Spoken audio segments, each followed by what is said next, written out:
کویا گذر گشتم که پیدایت کنم، اکنون که پیدا کردم بنشین تماشایت کنم. بنشین که با من هر نظر، با چشم دل با چشم سر، هر لحظه خود را مستر از روی زیبایت کنم.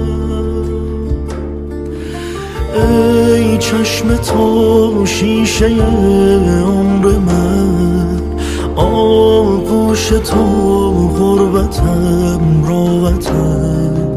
بازی نکن با من و صحنه را، در پرده آخر آتش نزن.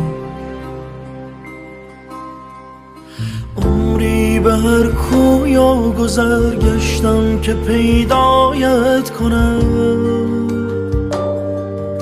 اکنون که پیدا کردم بنشین تماشایت کنم.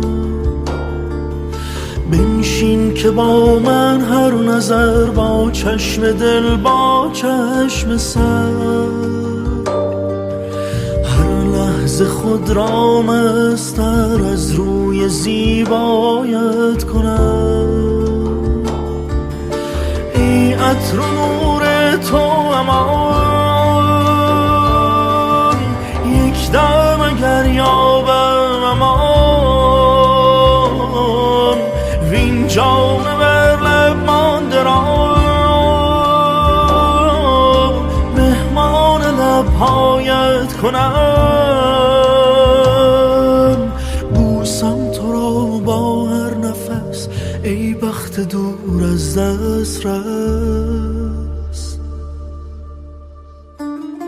ای چشم تو شیشه عمر من، آغوش تو غربتم راحتم.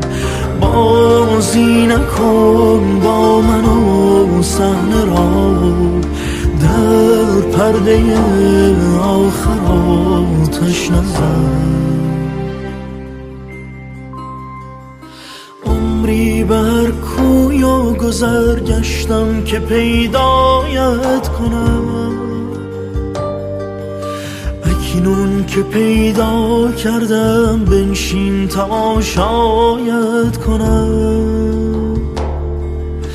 بنشین که با من هر نظر، با چشم دل با چشم سر، هر لحظه خود را مستر از روی زیبایت کنم.